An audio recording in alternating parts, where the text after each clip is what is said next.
विमान तपासणारी सुद्धा संस्था असते. अशा आंतरराष्ट्रीय उड्डाण नियामक संस्थेने ज्या कंपनीवर बंदी घातली त्या कंपनीचं विमान नेमकं दादांना न्यायला कसं काय आलं? फार महत्वाचा प्रश्न होता की दादा एवढी स्वतःची काळजी घेणारे आणि असं विमान कसं काय येऊ शकतं? तुम्ही म्हणाल ताई प्रचार सोडून मला प्रचाराचं बोलायचंच नाही. सोन्यासारखा माणूस गेला काय राजकारण आणि काय प्रचाराचं बोलावं आपण? एवढा मोठा माणूस दादा 1 वर्षापूर्वी बंदी घातलेलं विमान होतं, त्या विमानात दादा बसले. विशेष त्या विमानाचे पायलट ऐन वेळेला बदलले गेले. अचानक 2 नवीन पायलट आले. ती काही रिक्षा होती काय की चलत चलत मला कटाळा आलाय तू चलव रिक्षा म्हणला. विमान चालवायचं होतं पण अशा विमानामध्ये 2 पायलट अचानक बदलले गेले. का बदलले गेले, कशासाठी बदलले गेले, त्याची कल्पना दादांना होती का? तिसरं, विमानतळावर दादा कोणत्या गाडीने आले, दादांना सोडायला कोण आलं होतं, नेमके दादा सीसीटीव्हीच्या फुटेज मध्ये का दिसत नाही विमानात बसताना, काहीच आपल्याला कळत नाही. पण चौथा प्रश्न, ते म्हणतात की 6 लोक विमानात होती मग 5च डेड बॉडीज कशा मिळाल्या, 6वी डेड बॉडी कुठे आली, काहीच उत्तर देत नाहीत ते.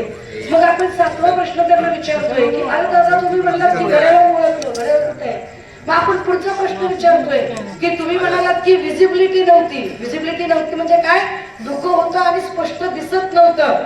आणि जर स्पष्ट दिसत नसेल तर साधारण 1000 मीटर म्हणजे साधारणतः 1 किलोमीटर पेक्षा जास्त अंतरावर असणाऱ्या सीसीटीव्ही मध्ये विमान गिरट्या घालताना स्पष्ट कसं दिसतं? धुक्यात तर दिसलं नाही पाहिजे. आणि समजा धुकं आहे असं म्हणत असाल तर मग या धुक्यामध्ये या विमानाला खाली उतरायची कमांड कोणी दिली? फार महत्वाचे प्रश्न आहे आणि या प्रश्नांची उत्तरं मिळत नाही. उलट असे प्रश्न जेव्हा दादांवर प्रेम करणारा प्रत्येक माणूस पक्ष कुठलाही असू दे, पक्षाचा मुद्दाच नाही इथे. कारण दादा एका कुटुंबाचा माणूस नाही. दादा ती राज्यासाठीची असेट होती. ते म्हणतात ना लाख जावं पण लाखाचा पोशिंदा जणू, तशी ती राज्याची असेट होती. आणि या व्यक्तीबद्दल प्रश्न विचारण्याचा अधिकार महाराष्ट्रातल्या प्रत्येक माणसाला आहे. पण आपण जेव्हा प्रश्न विचारतोय तेव्हा त्याची उत्तरं खरं तर त्या विमान कंपनीच्या लोकांनी दिली पाहिजे, त्या उड्डाण नियामक संस्थेने दिली पाहिजे. पण उत्तर कोण देते आपल्याला? उत्तर कोण देते दादा? संबंध आहे का? फरक बघा. अहो आजोबा गाव खेड्यातल्या माणसांना कळायला लागले का त्यांचा काय संबंध आहे.